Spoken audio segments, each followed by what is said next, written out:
debate is whether we support or oppose a Western invasion, not based on a benefit-impact debate that happened in opening, but why this process inherently is necessary. CG, in the entirety of their two-speaker speech, never engaging to CO on what opposing means, it is a valid stance for us to say that we oppose this invasion means that whatever internal struggle that happens on our side is going to happen. That's literally the only valid stance in the entire opposition bench. Never engaged, still credit that case. CG in an entire engagement. The question to ask closing government is how a Western-led invasion achieves of what you want, which is a successful war. The parameter fits under two metrics, which is capacity and responsibility. Let's negate that completely.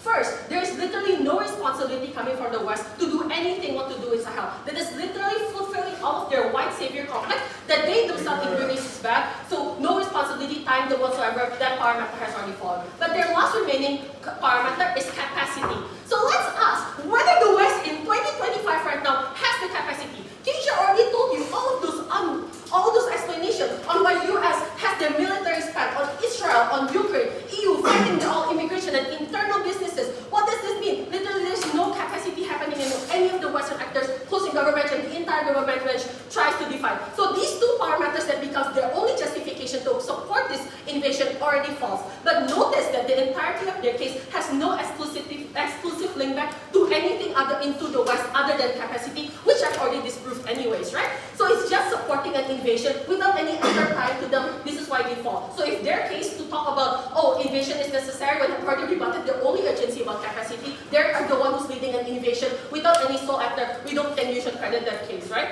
Their goal of betterment for Sahel will not be achieved by endorsing an incapable actor. So it is worse in closing government when they say that the point of invasion is not for democracy on their side. So the question is, what then happens after the invasion succeeds on their side? What happens afterwards? We don't understand the goal that they're trying to achieve. They're only endorsing an invasion. What happens afterwards? Never fulfilled. Don't buy into that. Terra's last 2 minutes of his speech is actually then the most important. He contested that without this West invasion, there will be internal struggle and fight for the government. That's exactly what we're trying to prove to you. That the moment we oppose the invasion, the moment we leave Sahel to be able to struggle on its own and form an organic government is exactly the sustainable government that we want to achieve. All of their benefits falls exclusively on our side when they're able to organically build. Why? Because on their side, even if the invasion succeeds, even if you're able to succeed within that term that US and or whatever Western power is within Sahel at that time, the moment they pull out, because they're going to pull out anyways, right? It's not a permanent invasion, it's a timed one. It will lead to another Afghanistan, which is then going to allow it to crumble, allow ISIS and Al-Qaeda to fall in back again. That's literally the cycle of what's exactly happening. The moment you rely on Western powers, that is exactly what's happening in closing government OG. Look, we have told you about capacity. I don't think none of the government teams have really debunked for your last speech. When you have the power but you choose not to help, that's called knifing your opening. That's called being complicit to the future harms that will happen. I don't think government should engage government, but engagements to that POI and the entirety of opening government in 4 engagement. First, their metric to you is time, swift, something CG also echoes.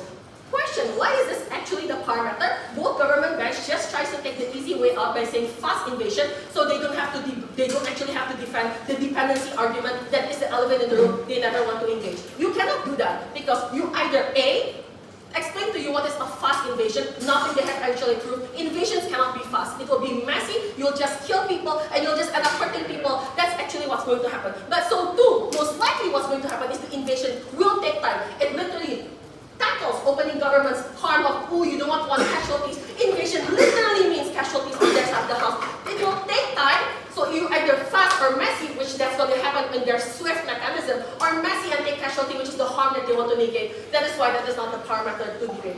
It is clear that opening government also does not agree with this metric, because EPN comes in the debate, say the metric is less casualties. I already told you why that's not the case. Second engagement, on installing democracy.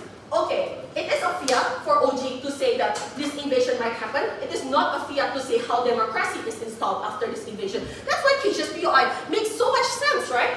What proof one country or one area that post-West invasion has successfully installed democracy? That is not the case. But if you step back and see the grand scheme of things, why is democracy then the end goal of this debate? It is not. The end goal is always protecting Sahel in the best case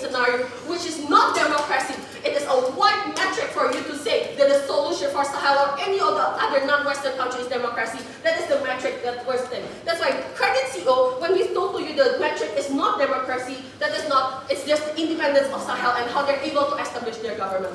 Third engagement, my POI matters to ask who is doing this, not because of all of OGs in incapable actors, not because of all of OGs who never proven why Western are able to do this here in 2025, not in 2000s when Western army has been the strongest in the world. It is not that case anymore. But the question is, who should be leading Sahel, right? Because that's a question in this debate. Whether the invasion on their side of the house is able to establish Sahel to be better, that's my question to ask them, right? Because who actually is the right to install a government in Sahel? Because the debate isn't only about Western and themselves, but where do we only want to prove to you Sahel's organic power struggle is actually necessary to build what's better for Sahel. But lastly, the entire government matches harms relies on the counteractor of not being US or not being Russia or not being literally anyone else. That no one in the opposition bench talks about Russia. Why? Because that is not the right counteractor in this debate. Nor other non-Western powerful actor, because no one is as crazy as the US and no one has the capacity or